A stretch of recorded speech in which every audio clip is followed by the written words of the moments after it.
The wind screamed through Everpine like it was trying to tear the little Montana town right off the map. Snow slashed sideways in sheets so thick, even Luke Hartley's patrol truck felt blind. He kept one hand on the wheel, the other hovering near the radio mic, eyes straining for anything beyond the white blur ahead. Most units had been called in, too dangerous to keep them on the roads, but Luke stayed out.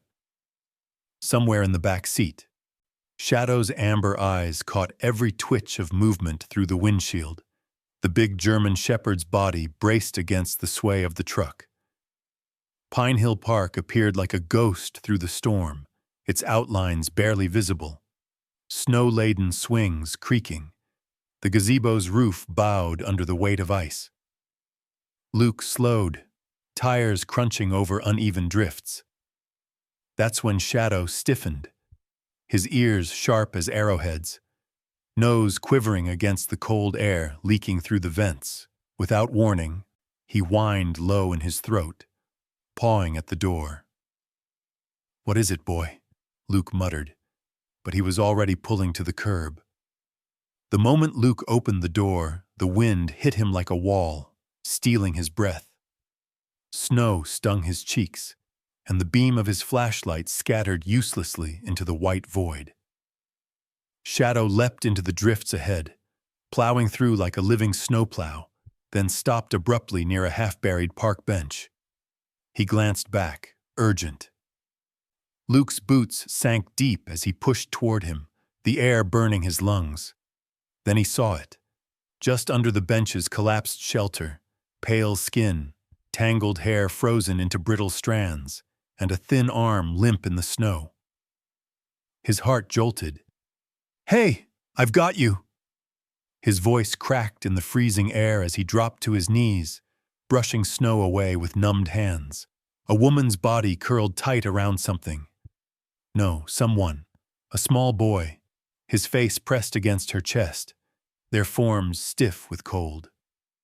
"Ma'am, stay with me," Luke urged, though her eyelids barely fluttered. Shadow pressed close, wedging his warm body against the boy's side, blocking the wind with his bulk. Luke pulled off his gloves long enough to check for a pulse. Faint, but there.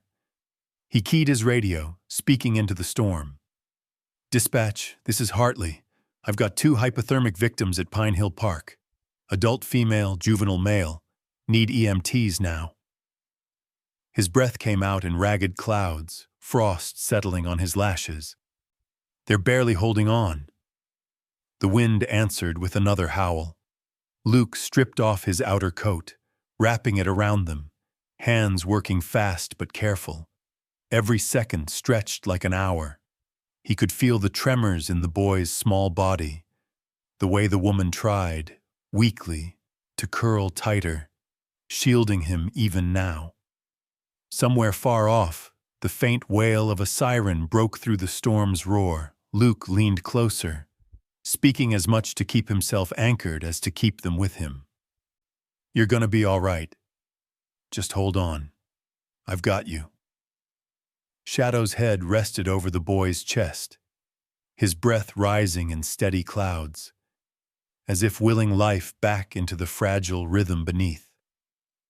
By the time the red and blue glow pierced the white haze, Luke's knees were numb, his coat soaked through. EMTs swarmed in, voices sharp and efficient, lifting the woman and child onto stretchers. The boy's fingers twitched against Shadow's fur before they were separated, the dog's gaze following him until the ambulance doors shut. Luke stood in the whipping wind, watching the taillights disappear, the adrenaline ebbing into a hollow ache. He didn't know their names. He didn't know what nightmare had driven them into a blizzard. But the storm in the park wasn't the only one that had to be faced. And something in his gut told him this was just the beginning. The hospital's ER was a pocket of fluorescent brightness against the storm that still raged outside. Luke stood just inside the sliding doors, stamping the ice from his boots while the heat fogged his glasses. He'd followed the ambulance in, Shadow staying in the truck per protocol, though the shepherd's watchful gaze through the windshield felt like an unbroken tether. Inside, the scent of antiseptic mingled with the faint metallic tang of winter air clinging to his clothes. Nurses worked in quick, fluid motions around the two patients. The boy was bundled under heat lamps, IV line taped gently to his tiny arm. The woman lay in the adjacent bed, an oxygen mask fogging with each slow breath. Her lips were pale, skin waxy from the cold. But beneath the layers of blankets, Luke could see the subtle, stubborn rise and fall of her chest. A nurse adjusted the IV drip and glanced at Luke. "They'll be okay," she said, but her tone carried the gravity of just barely. Luke nodded once but didn't move. Something about the woman's posture, protective even in unconsciousness, kept him rooted. He didn't realize how intently he was watching until another nurse stepped in, carrying a thermal blanket, and stopped short.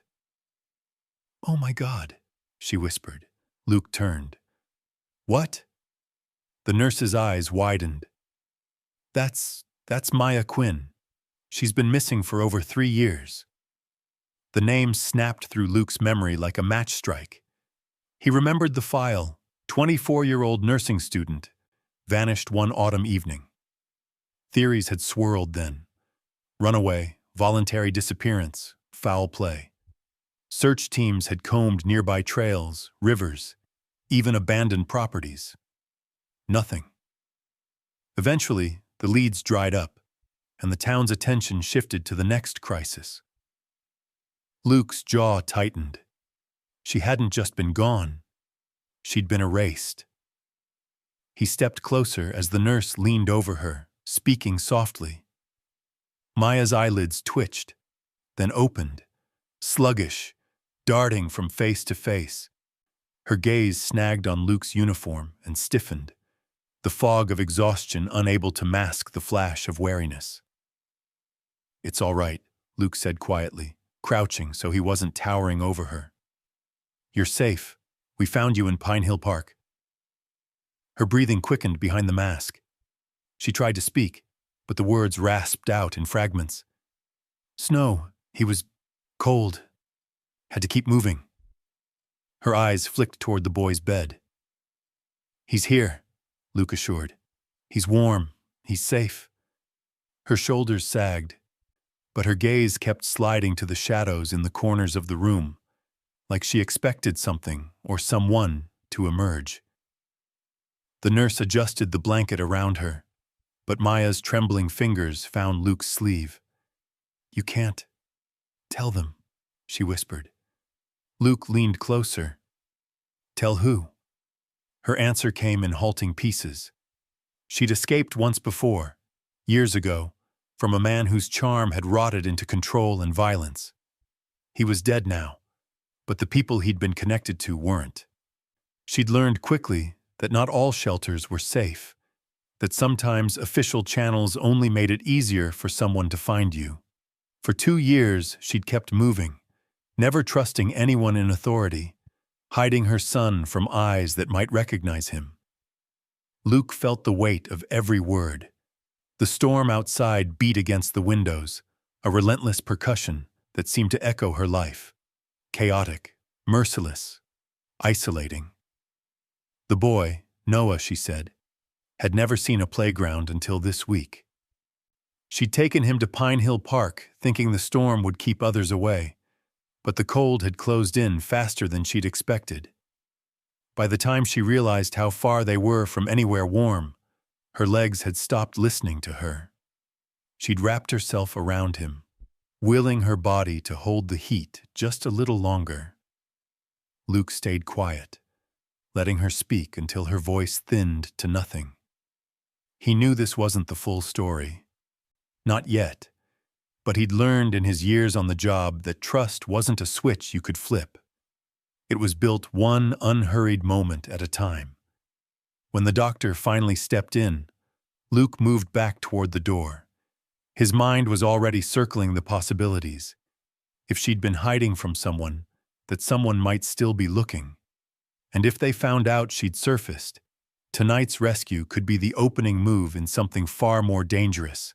As he stepped into the waiting area, the glass doors shuddered under a fresh blast of wind. Outside, the snow was still falling in thick curtains, and somewhere beyond that white wall, Luke knew, trouble had already picked up their trail. By the time Luke turned off the main road and onto the narrow gravel track toward his cabin, the blizzard had finally begun to lose its teeth. Snow still fell in slow, steady flurries, but the wind had eased into a restless whisper among the trees. The tires crunched over the frozen ruts. Headlights sweeping across the dense pine forest that walled in his property on all sides. Maya sat in the passenger seat, bundled in a hospital-issued coat that was several sizes too big. She hadn't said much since they left the ER, just quiet thanks when he'd offered to drive her somewhere safe for the night. In the back seat, Noah was strapped into a booster, his small hand resting on Shadow's thick neck. The shepherd sat beside him, his amber eyes moving between the boy and the shifting shadows outside. The cabin emerged from the dark like an old friend, its log walls and stone chimney rising from the snow, windows glowing with the faint amber light he'd left on before heading out on patrol. Luke parked close to the steps, the night air cutting sharp as they climbed out. Shadow bounded ahead, paws sinking into the snow with muffled thuds, tail swaying in slow arcs. Inside, the scent of cedar and wood smoke wrapped around them like a blanket. The heat from the wood stove was steady, the faint crackle of embers giving the room a quiet heartbeat. Luke hung up his jacket and boots, moving aside to give them space. Maya stayed near the door at first, eyes scanning the walls, the corners, the windows. He could see her cataloging every possible exit, every line of sight. "It's not much," Luke said evenly, "but it's warm. You can take the bedroom down the hall. Noah can stay with you." Her gaze landed briefly on the mantel above the hearth. Framed photographs lined the wood. A woman with a bright scarf, hair blowing across her smile, standing beside Luke on what looked like a summer hiking trail. There were others. Her in the kitchen, holding a steaming mug. Her knitting by the window with the pines behind her. The scarf itself, hand-knit and well-worn, was draped over the back of an armchair. Luke caught Maya's glance but didn't explain. Not yet.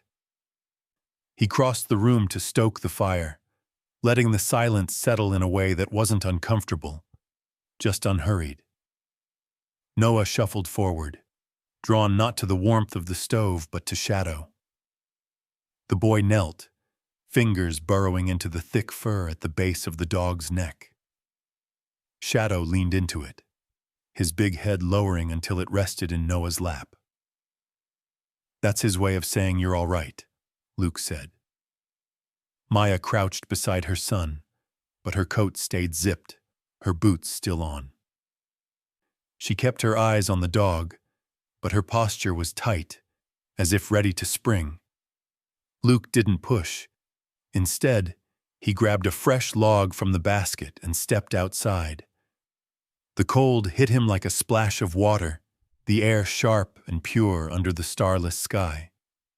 The steady chop of his axe carried through the stillness as he split the log clean. It wasn't just about stalking the fire. Sometimes the rhythm of an axe and the smell of split wood was the best kind of conversation. When he came back in, Maya had moved to the chair by the fire. Her coat was unzipped now, steam rising faintly from the wet hem.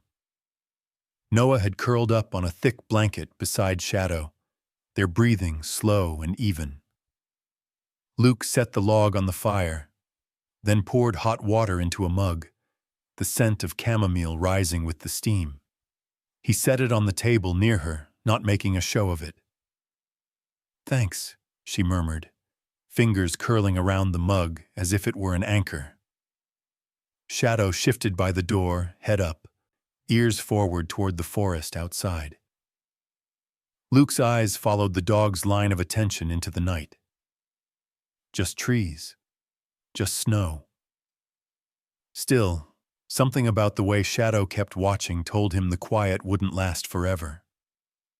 For now, though, the cabin held its warmth. And for the first time in a long time, so did Luke. Snow kept falling for the next few days, soft enough now that it gathered in clean folds along the fence and roofline. Inside the cabin, time seemed to stretch, marked only by the hiss of the wood stove and the muted creak of the pine beams when the wind shifted. Luke didn't press Maya with questions. He knew better than to try and force open a door that had been bolted shut for years. Instead, they moved through the days in a rhythm that asked nothing and gave small things in return. He'd head out in the early mornings to check on neighbors, shovel paths, and bring in more firewood. She'd keep Noah close, but in his absence, Luke sometimes found one of his flannel shirts folded neatly on the back of the couch, sleeves rolled to fit the boy's small frame. It was on the third evening that the first thread loosened. Luke had left a mug of tea on the table for her before stepping out to split more wood. When he came back, she was still sitting there, the steam curling into the lamplight. Noah was asleep under a quilt on the rug, Shadow stretched alongside him like a living barricade. "You said you live here alone," Maya said quietly, her eyes on the fire. Luke set his gloves on the counter. "Yeah, 3 years now." She didn't look up, but there was a hesitation in her voice when she asked, "Your wife?" The answer came without embellishment. "Cancer. Took her quick." He let the silence hang for a moment, not because it was awkward, but because some truths deserved their own space. "Haven't really figured out what to do with the rest of the place since." Her gaze flicked toward the scarf draped over the chair. "She made that?" Luke nodded once.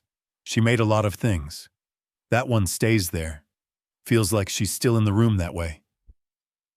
For a moment, the fire popped, sending a brief cascade of sparks up the flue.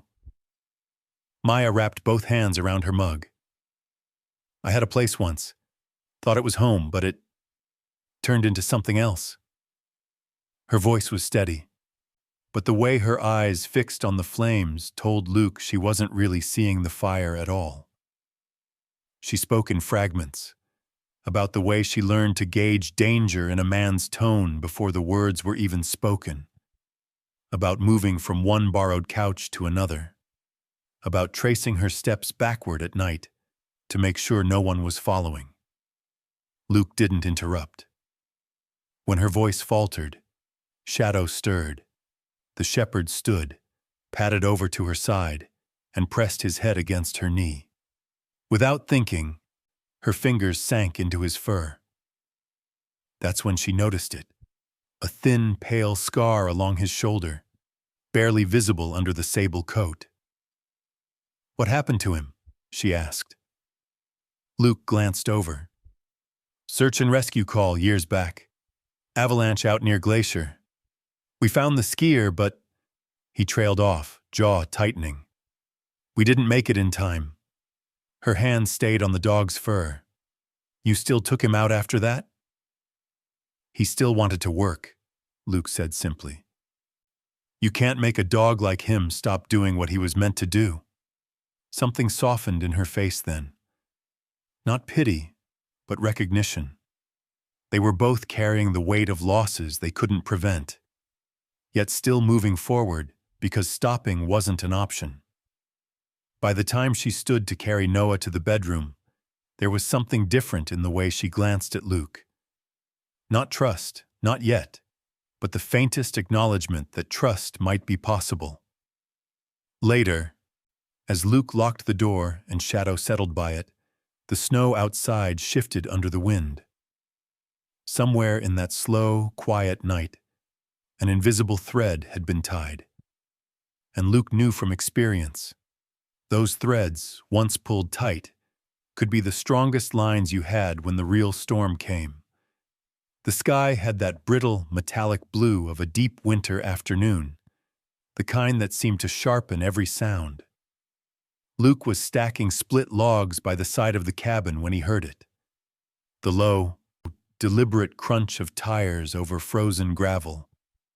Not the random hiss of wind-blown branches falling. Not a neighbor's snowmobile. This was heavier, slower, like someone trying not to seem in a hurry. Shadow was at the door before Luke had even set the logs down, tail rigid, ears forward. The shepherd's body blocked the threshold, a silent warning that didn't need translation. Luke wiped his hands on his jeans, moving toward the front porch. A dark SUV idled in the drive, its paint dusted white from the road. A man stepped out, tall, bundled in a thick parka zipped to his chin. His gloves were clean, too clean for someone who'd been driving these roads for long. He pulled off one glove to extend a hand, a faint, calculated smile fixed on his face. "Officer Hartley?" His voice was smooth, practiced. "Bradley Alton Travis, Child Protective Services. I'm responding to a report of possible neglect involving a minor. I'll need to speak with the child and the guardian immediately." Luke's eyes dropped to the badge the man held out. At first glance, it looked official, but the seal was off, the colors slightly wrong, the lamination bubbled at the edges. A rookie might not have caught it. Luke had seen too many real ones to be fooled. "CPS doesn't usually show up unannounced in a snowstorm," Luke said, his tone flat. Travis didn't blink. "Urgent cases don't wait for clear skies. Now, if you'll just bring the boy." Shadow stepped forward, placing himself between the man and the doorway, his lips peeling back just enough to show a white flash of teeth. It wasn't a snarl, more a promise of what would follow if the line was crossed. From inside, Luke heard the quick scrape of a chair leg. He didn't turn, but he knew Maya was standing in the kitchen, her breath held tight. "I'll need to see some more credentials," Luke said, his voice quiet but edged. "Full ID, supervisor contact, case number. You have those?" Travis's smile faltered for just a second, then returned, thinner. "Officer, we can do this the easy way or the hard way. My priority is the child's safety." Luke let the silence stretch. He didn't step aside. Shadow didn't move. The only sound was the slow idle of the SUV and the faint whisper of snow against the roof. Under the weight of that stillness and the unblinking stare of the dog, Travis finally shifted his stance. "Very well," he said, slipping the badge back into his coat. "I'll return with the necessary paperwork." His boots crunched over the ice as he turned, climbing back into the SUV. Luke stood on the porch until the sound of tires faded down the road, the air colder now without the engine noise. When he stepped inside, Maya was still in the kitchen, her knuckles white around the edge of the counter. "That was him," she said, her voice barely above a whisper. Luke didn't have to ask who. "Bradley Travis," she went on, eyes locked on some distant point beyond the wall. "Cousin of the man I ran from. He's worse. Smiles in your face and you don't even feel the knife going in until it's done." Shadow padded over to her, resting his head against her hip. She didn't flinch this time. Luke's mind was already moving ahead, checking routes, thinking of who he could trust to run a background fast and quiet. This wasn't random. If Travis had found his way here, it meant someone had talked, or someone had been watching. Either way, the margin of safety had just shrunk to nothing. And Luke knew from experience, once a predator knocked on your door, they rarely walked away for good. That night, the wind rose again, shaking the cabin's eaves in long, low groans. Luke sat at the kitchen table with his laptop open, the glow casting deep shadows across his face. The screen displayed the results of a background query he'd run through unofficial channels, contacts from his days in state law enforcement, the kind you didn't burn unless it mattered. Bradley Alton Travis, 45. No formal record. On paper, he was a ghost. But Luke's contact had dug deeper. There were connections to shell companies, rental properties under false names, and, most chilling, his name in notes from a multi-state task force investigating missing women and children. Never enough to prosecute, always enough to make the hair rise on the back of your neck. Maya sat across from him, shoulders tight, fingers curled around a mug that had long gone cold. She didn't look at the screen. She didn't need to. "He doesn't give up," she said softly. "He's patient. Likes the chase." Shadow lay under the table, his body angled toward the front door, ears twitching at every shift of the wind. Luke had seen dogs settle into that posture on stakeouts, half rest, half readiness, like they could launch forward in a heartbeat. "I think he's been in Everpine longer than we realize," Luke said. "He knew how to find this road." "Or he followed me from the park," Maya murmured. Luke's jaw worked, but he didn't answer. Instead, he reached down, resting a hand briefly on Shadow's back. The shepherd's steady breathing grounded him. "Tomorrow," he said, "we're going to take a walk." By midday, the snow had hardened into a crust that crunched under their boots. Luke led the way toward Pinehill Park, Shadow padding beside him, nose lifted to test the air. Maya stayed back at the cabin with Noah. She hadn't argued when Luke insisted. Near the edge of the park, Shadow's ears pricked. Without command, he veered off the trail into the pines, moving at a purposeful lope. Luke followed, the forest closing in, the air colder here where the sun barely reached. The dog stopped at a low ridge, head lowered, sniffing hard at the snow. A faint track of boot prints led away, partially drifted over, but still visible. Luke crouched, brushing aside the crusted powder. The size matched Travis's.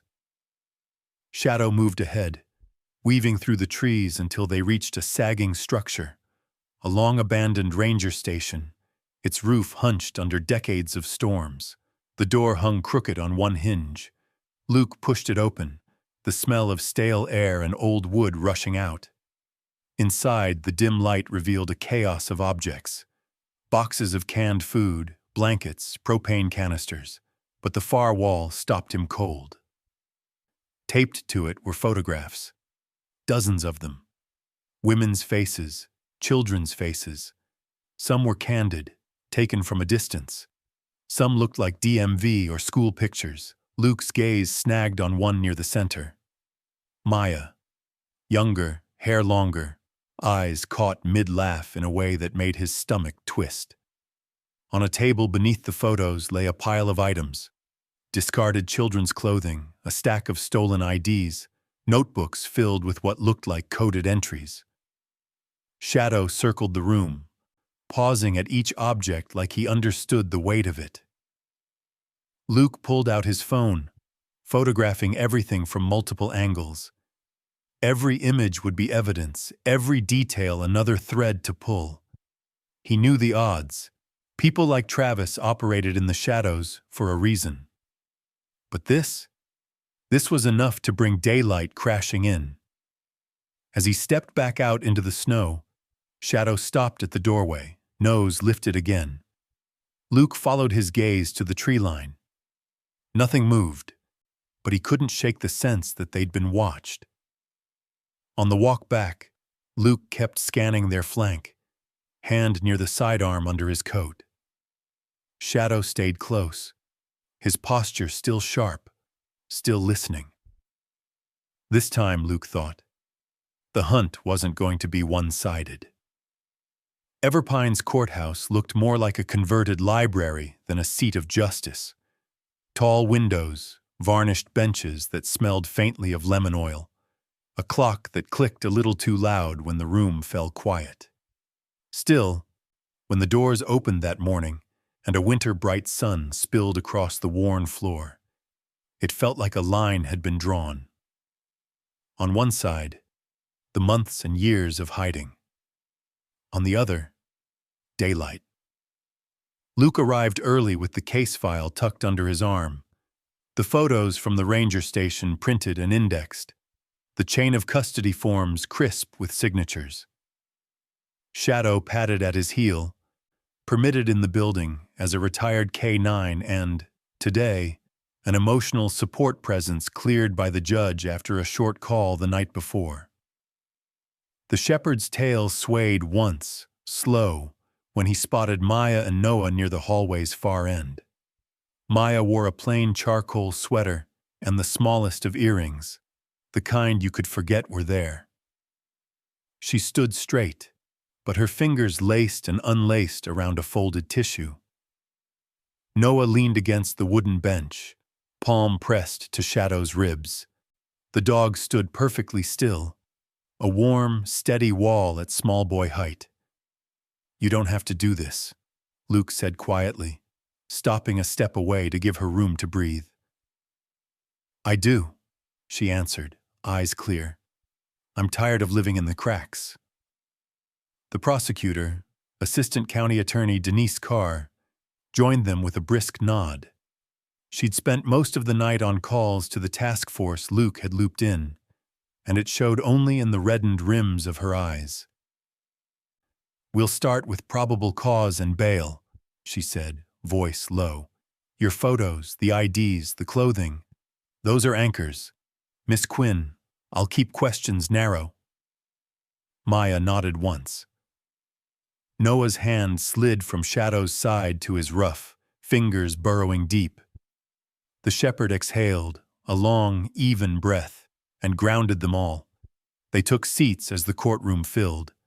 Town faces Luke recognized, shopkeepers, a bus driver, the postmaster, chose spots along the back as if proximity itself could be a kind of witness.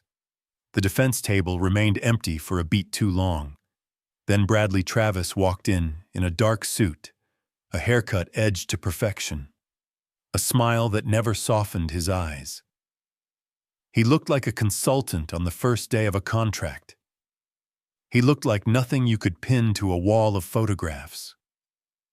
The judge entered. Everyone stood.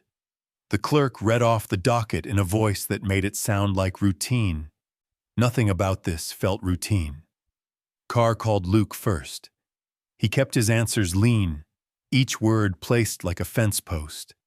He described the discovery of the ranger station, the wall of photographs, the notebooks, the IDs. He submitted the log of images, the lab's initial chain of evidence intake, the cross-reference list he'd built with the task force, dozens of names, dates, and cities. Emotional beat 1. The room went so quiet you could hear someone's coat zipper settle. Then something new. Carr slid an exhibit forward Luke hadn't seen cleared until late. One of the notebooks, a page where a coded entry had been matched to motel receipts 3 counties over. The initials in the ledger matched a local contractor's invoices. Plot revelation. Someone inside Everpine's orbit had provided temporary maintenance jobs that moved women without raising alarms. Not just a stranger's shadow then, a shadow with a local address. The defense objected again, protested the speculative nature of the coding. The judge overruled, eyebrow lifted at the careful work that linked numbers to dates to rooms.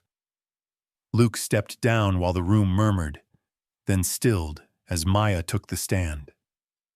She didn't look at Travis. She looked at the judge, at the court reporter's hands, at the edge of the wooden railing where someone had carved a neat little spiral long ago. Carr's questions were spare. Maya's answers came measured, spare in their own way. How control had arrived as a favor. How kindness had turned to rules. How fear had thinned life down to tasks and routes and rehearsed answers. She described the winter of vanishing, the bus stations, the laundromats, the quiet, careful corners. She said Noah's name only once, and the word felt like a bell. The defense rose with a smile that tried to pass for sympathy. Their questions turned to why she hadn't come forward sooner, why she'd avoided shelters, whether her memory could really be clear after so much time. She answered each one without ornament. When pressed on fear, she just said, "I learned how easy a badge can be copied." The line held. Then, the small, unplanned moment the room would remember. Noah shifted on the bench with Shadow and looked toward the defense table. His voice was barely more than a breath. "He's scary, man," he said, and leaned back into the dog. It wasn't testimony. It wasn't supposed to be anything. But it cut through the theater, a clean line of child truth that made the defense's smile go flat. The judge's gaze moved from Noah to Travis and stayed there a beat too long for comfort. Carr closed with the photos, the wall, the IDs, the page of code. She asked for remand. "Flight risk," she said evenly. "Danger to the community." The defense argued connections, respectable employment, stable housing, community ties. They offered monitoring, curfews, conditions. They said alleged the way you'd say fog in a forecast, as if clarity were always just a few hours away. The judge spoke last. Denied, no bail. The gavel's tidy knock sounded like a door shutting from the inside. Emotional beat too. Maya's shoulders dropped by a fraction. The first visible exhale in years. Luke felt it like a barometer shift. Outside the courtroom, the hallway hummed with low voices and the rubbery squeak of practical shoes on polished floors. Carr tucked the exhibits into a rigid case. "The task force identified 3 faces from your wall," she told Luke, voice softer now. 2 in Idaho, 1 in Wyoming. They've reached families. They're on their way to make statements. The words didn't feel like victory. They felt like a widening map. A slow clap would have been vulgar. Instead, the town's reaction was quieter. A string of nods, a hand on Luke's shoulder from the postmaster. A folded note pressed into Carr's palm by someone Luke knew only as Mrs. Keating from the bakery. Small things, all of them. Taken together, something large. They stepped into the winter light. The sky was a clean sheet of blue, the air holding that bright cold that makes edges sharp. Maya didn't speak. She crouched and wrapped both arms around Noah, then rested her forehead briefly against Shadow's head. The dog leaned into her with his whole weight, like he understood gravity and could lend her some. Luke looked up the street at the courthouse windows and thought of the ranger station. How one space had held terror in silence, and the other had held it to the light. He wasn't naive enough to call it over. Networks had roots. Winter had thaws and refreezes, but a door had slammed on a man who'd made a habit of walking through them. "Back to the cabin?" he asked. Maya nodded. "Back to the fire," she said. "Back to breathing." They walked toward the truck with the easy, careful gait of people who'd survived the first wave and were already bracing for the next. Shadow trotted beside Noah, shoulder-brushing small coat, eyes forward. The town lay quiet around them, ordinary and changed, as if both truths could live side by side and make a new one between them. The days after court carried a strange stillness, like the quiet after a storm when the snow is deep and every sound feels padded. Luke found himself noticing things he usually skimmed past. The smell of pine smoke curling from his chimney, the way Shadow's paws left perfect, crisp impressions in the snow, the soft cadence of Noah's voice when he read to himself in the corner. Maya had changed too, though not in loud ways. She moved through the cabin with less of that constant checking over her shoulder. Her eyes still scanned the tree line when she stepped outside, but the twitch of readiness in her shoulders had eased.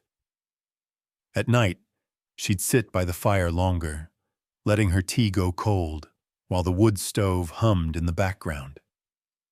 One evening, Luke was splitting kindling when he heard her voice behind him. "I thought courage was a big thing," she said, leaning in the doorway, wrapped in one of his flannels, like a single act you build up to your whole life. Turns out, it's 1,000 little ones, and most people never see them. Luke rested the axe on the chopping block. Most people don't know they've done something brave until they've already done it. She looked down at the worn porch boards. Testifying didn't feel brave. It felt necessary. But staying? Letting people help? She gave a small shake of her head. That's harder. Shadow came up between them, brushing his side against her leg. She crouched to scratch behind his ear. You just do it, don't you? No second guessing. You see someone who needs you, and you go. That's training, Luke said, but it's also instinct. Same as you in that park. You didn't think about it. You just wrapped yourself around your son and held on. Maya's gaze softened, but she didn't answer right away. The wind picked up, brushing loose snow from the pines in quiet sighs. In town, the ripple effects of the trial had begun to show. People stopped Luke not just to ask about the case, but to tell their own stories. Neighbors who'd taken in a runaway teen for a night. A shop owner who'd chased a man out of her store for following a young girl too closely. The conversations often started with a sheepish shrug, as if they weren't sure these moments counted. Luke started hearing the same phrase more than once. I just trusted my gut. It struck him that courage wasn't always about standing up in a courtroom or pulling someone out of a snowbank. Sometimes it was listening to the small, persistent voice that told you something wasn't right, and doing something about it before the moment passed. At the diner one morning, Sheriff Atkins slid into the booth across from him, coffee in hand. Whole town's been on edge since Travis showed up, he said. But I'll tell you, people are paying more attention, locking doors, checking in on each other. It's not fear, it's awareness. Luke thought about the ranger station wall, the photographs that had stared back at him. Awareness is half the work, he said. The other half is having the spine to act on it. Atkins gave a slow nod. That's what you gave them, what Maya gave them. Luke didn't argue, but in his mind he saw Shadow's stillness that day on the porch, the way the dog had simply held the line without a sound. It was the same in court, the same in the park, unshakable presence. No barking, no lunging, just the steady truth of you won't get past me. That night, Maya came in from town with Noah asleep against her shoulder. She set him gently on the couch, pulling a blanket over him. Elaine's been calling, she said after a moment, referring to her mother. I think she wants to come here. Try again. Luke looked up from where he was oiling the hinges on the back door. You want that? Her answer was quiet, but certain. I think I do, and I think I'm ready to stop moving. The words landed between them with the weight of something decided. Luke poured them both coffee, the heat curling into the air. You've been living like the only person you could count on was yourself, he said. But courage, it's letting yourself count on more than that. Maya took the mug, fingers warm around it. Guess I'm still learning. Outside, snow began to fall again, slow and steady, as if the season itself was listening. Shadow moved to lie between the couch and the door, head resting on his paws, amber eyes half closed but still watching. Luke felt it then. Not the rush of adrenaline from a rescue or the tense focus of a stakeout, but a steadier, deeper kind of readiness. The kind that came from knowing you weren't the only one standing guard anymore. And that, he thought, might be the truest form of courage there was. Winter loosened its grip on Everpine slowly, like a hand reluctant to let go. Snow still lingered in the shadows of the pines, but the air carried the faint smell of thawing earth, and the sun reached a little farther each day. Luke noticed the changes in town before he noticed them in himself. It started with the way people looked at each other. The old habit of passing on the sidewalk without meeting eyes was giving way to nods, to brief hellos, to the quick hand raise of acknowledgement. He'd see it outside the post office, at the diner, in the grocery store. Neighbors who once might have kept their distance now lingered just long enough to ask how the other was holding up. Maya had found her place faster than he expected. The local clinic needed part-time help at the reception desk, and though she'd hesitated at first, she said yes after just one interview. Luke stopped by one afternoon to drop off paperwork for the sheriff's office and saw her laughing with Mrs. Lang, an older patient with a cane and a sharp wit. It wasn't the guarded laugh he'd heard before. It was unpinned, easy. Elaine arrived a week later, stepping off the bus with a duffel bag and the look of someone bracing for an apology that might not be accepted. The reunion in the cabin kitchen was awkward, but not brittle. Luke gave them the space they needed, retreating to the porch with Shadow while voices murmured behind the closed door. Later, he found them sitting together at the table, mugs of tea in hand, the air warmer than it had been in years. Noah took to the change with the resilience only children seem to have. He split his time between the clinic's playroom, the cabin's clearing in the woods, and Shadow's side. The dog became his constant companion, pacing beside his sled, lying under the table while he colored, sitting alert near the porch steps when he played in the snow. Luke began to realize that Shadow's quiet guardianship was changing the boy in ways no court ruling could. The town's change found a name when the Safe Snow Initiative launched. It began as a single evening meeting at the library, with Luke giving a talk about winter safety and situational awareness.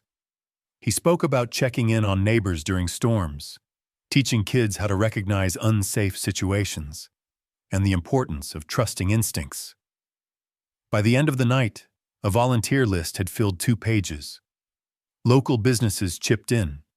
The hardware store offered discounts on flashlights and first aid kits. The high school's shop class built donation sleds for emergency supplies. Mrs. Keating from the bakery started leaving a basket of free rolls by the library door during meetings. Shadow became the program's living emblem, his photo, head high, amber eyes steady, printed on flyers alongside the slogan, "Watch, listen, act." People began stopping Luke not to talk about the trial, but to tell him how they'd checked on an elderly neighbor during a power outage, or how they'd walked a coworker to her car after she mentioned being followed. The stories were small, but the pattern was large. One evening, as Luke was loading groceries into the truck, a man he barely knew stepped up. "You're Hartley, right?" the man asked. "You're the one who brought that woman and her boy in from the park." Luke hesitated. "Yeah." The man nodded once. "Thought you should know. I used to think this kind of stuff didn't happen here. But it does. And I'm paying attention now." He walked off without another word, but Luke felt the weight of it all the same. At the cabin, the rhythm had settled into something almost domestic. Mornings were for coffee and the quiet shuffle of boots leaving for work. Afternoons brought the sound of Noah's laughter in the snow, the scrape of Luke's shovel on the path, and the faint hum of Maya's voice when she cooked. Evenings ended with all of them near the fire. Luke in the armchair, Maya with a book, Noah and Shadow curled into a pile of blanket and fur on the rug. Luke knew the world outside hadn't gone soft. People like Travis didn't vanish just because one had been caught. But Everpine felt different now. Not because it was safer in some permanent way, but because more people were willing to be the kind of neighbor who stepped in instead of looking away. The transformation wasn't loud. It was in the way doors stayed unlocked for friends again, but eyes stayed sharp for strangers who didn't belong. It was in the new habit of walking each other to cars after dark. It was in the knowledge that trust, once fractured, could be mended. Not back to what it was before, but into something stronger. And in the quiet at the end of the day, with the fire throwing gold across the walls, Luke found himself thinking that maybe this was what survival looked like when you let it grow roots. By the time spring came to Everpine, the snow had receded into stubborn little islands under the tallest pines. The river behind the cabin ran higher each day, fed by meltwater that carried the scent of wet earth and pine sap. Birds had returned in a rush of wings, and the air was softer now, no longer edged with frost. It was on one of those evenings, the kind where the light lingers well past supper, that Luke found himself standing in the town square. The mayor had insisted on a recognition ceremony, not just for him, but for everyone who'd played a part in bringing Travis to justice. Folding chairs lined the lawn.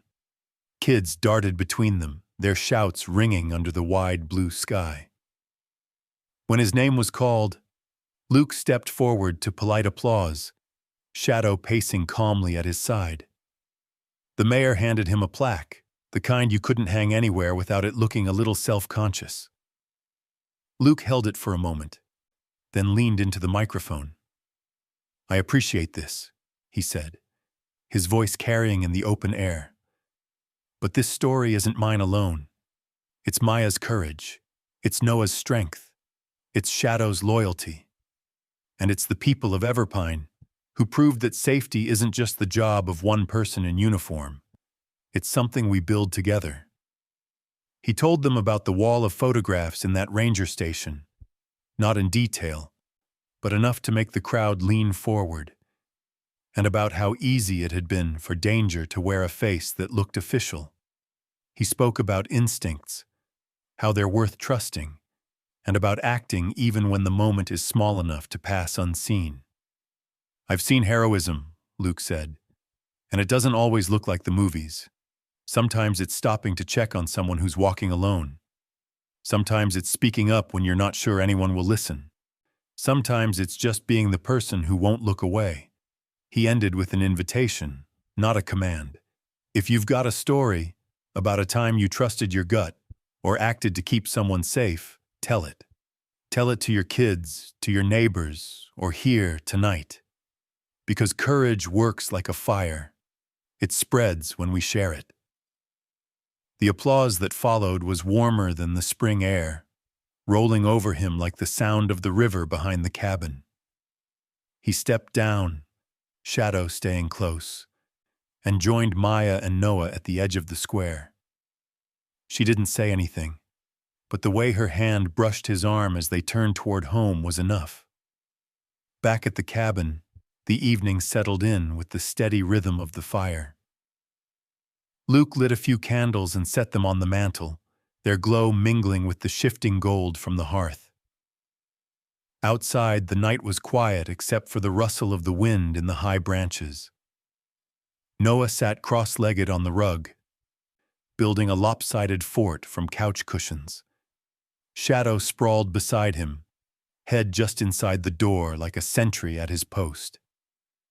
Maya curled in the armchair with a mug, watching them both with that soft, unguarded look Luke had only started seeing in the last few weeks. He eased into his chair, stretching his legs toward the fire. The warmth seeped into him, not just from the flames, but from the simple weight of this moment. The kind you don't notice you've been missing until it's there. Heroism, he thought, isn't one big act. It's the sum of all the small choices you make to protect, to listen, to care.